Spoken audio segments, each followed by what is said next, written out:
James, how are you doing? Very well, thanks, Alice. It's really lovely to be back on the show after a year, and to hear what a fantastic year you've had as well. And but thank you for bringing me back. No, well, thank you for being here. Look, you are your brain needs to be studied with the way that you can retain information. But right, drum roll. How many poems can you recite now from memory? Oh, just over 100.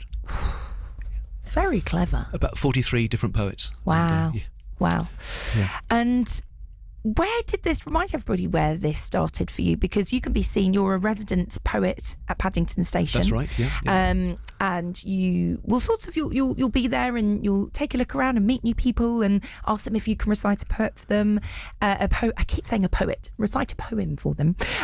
But where did that start? Yeah, I know what I do is I go up to people sitting at the station in the kind of waiting area and I say, would you like a free poem? And if they say yes, I say, well, what would you like it to be about? And then whatever subject they choose, I can usually connect it to a poem that I've memorised, and I do the poem. And how it came about was I went to Paddington Station on... I tried out a few stations, basically, a few places. Mm-hmm. And on National Poetry Day, I was in Paddington Station. I just found that maybe it's the layout, or maybe it's just the vibe of Paddington Bear makes everyone just a bit more amenable to poems than I found in the other stations. Yeah, perhaps people have more of more warmth. Maybe at that station, maybe. Yeah. And how has that been in 2025? Yeah, really good. Thank you. I'm there every Friday morning. And it's kind of approved by Network Rail. Yeah, he's not just for anyone. Let's see, James isn't just lingering sort of in the corner in the shadows of the station. This is approved. It wasn't when I first started doing it. Yeah. But yeah. But if you don't ask, you don't get. Exactly. So we've all come there. But yeah, but it's very much an official thing now, which we love. Yes. And are there any memorable moments with that work? I mean, I know you did it for free, but, you know, with that experience from 2025, anyone in particular that stood out and maybe opened up to you as a result of having a free poem? Yeah, I mean, there have been some quite emotional times when people have had someone pass away and they've asked for a poem. I quite recently met someone who talked to me about how he'd just been through quite a difficult situation with his health. And as I was reciting the poem, I did John Milton's poem about which he wrote when he was going blind. And as I was reciting it, I thought, I know this person, and it turned out I did know this person from way back, and so that was quite emotional. And what are the odds of that? Yeah. We gave each other a hug, and obviously, you know, we both had a lot to talk about. But that was. Did you sort of recognise this person at all? I need to go and investigate. I need to, but I don't know how I know this person.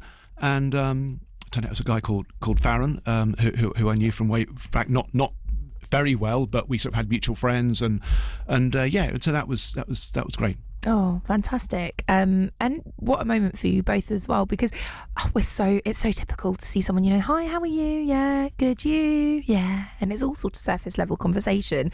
So actually, I feel like you going into this environment and actually giving people some depth is such a magical thing, because I suppose London, brilliant place, melting pot for creativity, but you do see comments online about how people get on the tube and they don't make eye contact. Yeah. But you're throwing that all to the side and think, well, no, let's chat. Yes. And what an enriching experience that is for both parties. Yeah, it is. I really enjoy it, and sometimes people say poems back to me, say, oh, you know, this is a poem that I've memorised, or I knew this at school, or this is a poem that I've written, can I say it back to you? And that's really nice as well. Sure. Yeah.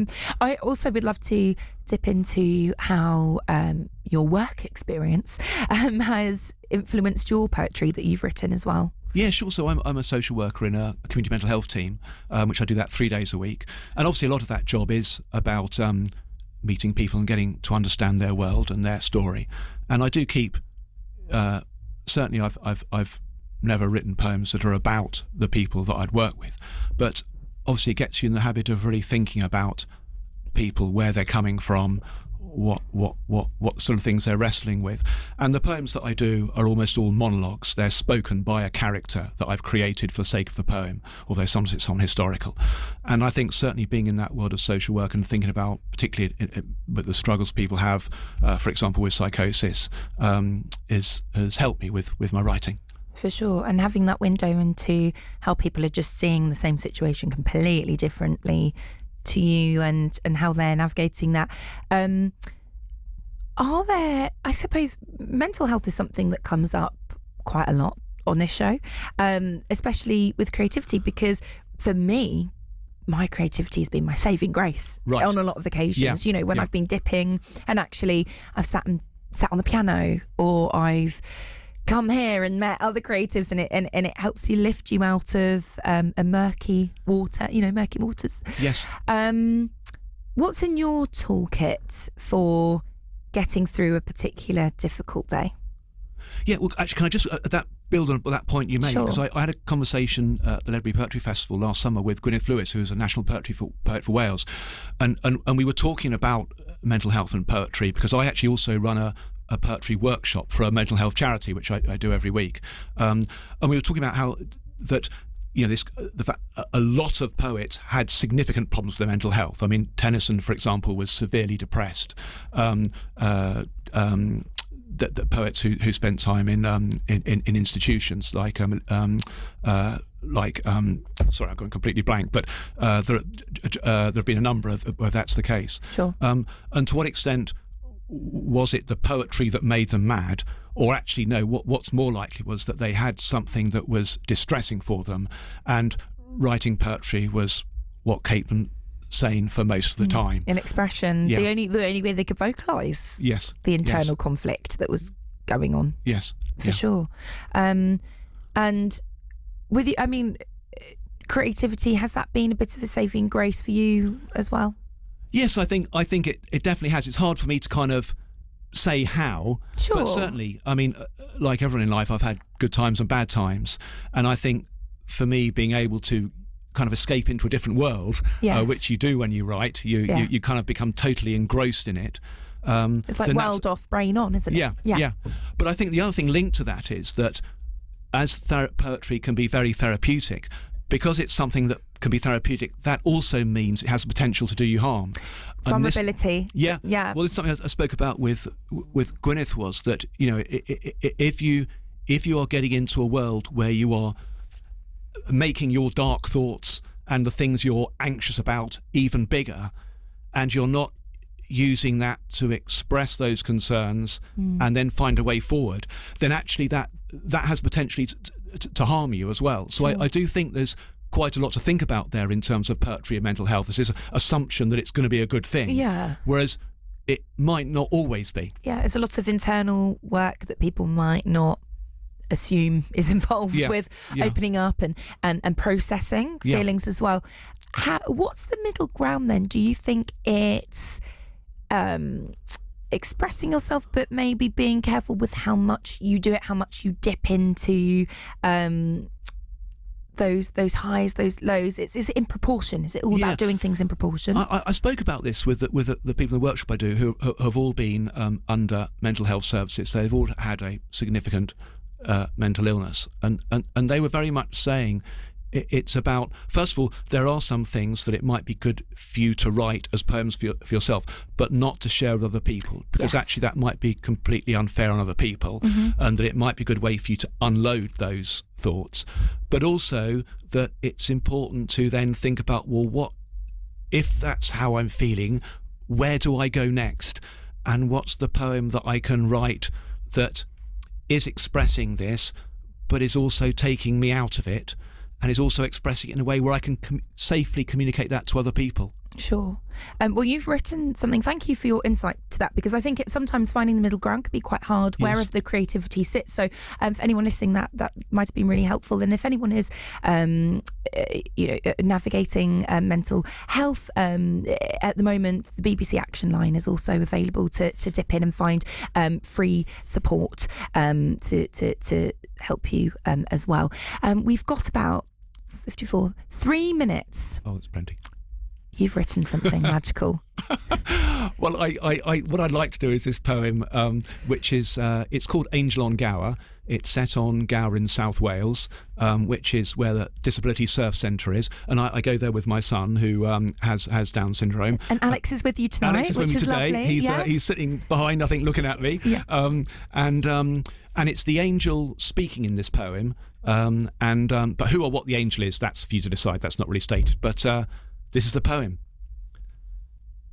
Sometimes I sit with sheep in the fields. Sometimes I sit with sheep in the fields. Sometimes I swim in a cove with seals. Sometimes I sleep under soft broad sands. Today I'm settled with scones and jam, invisible in the crammed surfside cafe. Sending my blessings to one on the deep, astride a board, watching for waves, applying his arms to an even beat. Wave gets closer, paddling harder, lifting his torso, eager to leap up. The wave carries him, swifter, bolder. I've seen him fall when fear of failure kept him looking over his shoulder. Now he's wiser, wave curls smaller. He flops his limbs back into the water. An indentation in time. A moment in the space of an ocean. This is not a journey. There's no destination. So he grabs the board, splashes back, up through the florid, flailing foam. When he's exhausted, sitting in ripples, watching others a little envious, knowing the time to join me has come, we'll meet on dark rocks beneath a late sun and watch his footprints fade in the sand. Then I'll show him the sheep in the fields. We'll swim in a hidden cove with seals, sleep under stars on soft broad sands, then breakfast together on toast and jam, invisible in the crammed surfside cafe. Beautiful poem. And oh gosh, I don't know why it's taking me to Cornwall. Yeah, It's it's like taking me to Cornwall's a great the surfing cove. place. James Pendle, poet, where people can find you. That's how people can find James you Pendle, online. poet, yes. Yeah. Or come to Paddington Station on a Friday morning. I'm nearly always there, unless there's some reason I can't be. I'm in Paddington Station on a Friday morning. Or I also hang around outside the BBC on Thursday mornings. Well, I don't know if you know that, but I do that as well. That's brilliant in equal measure. And sometimes he's invited in everyone. Sometimes we bring him in. Thank you so much, James. And it's lovely to meet Alex as well. Thank you. Yeah. Had the pleasure of meeting your son earlier before we sat down for a good catch up.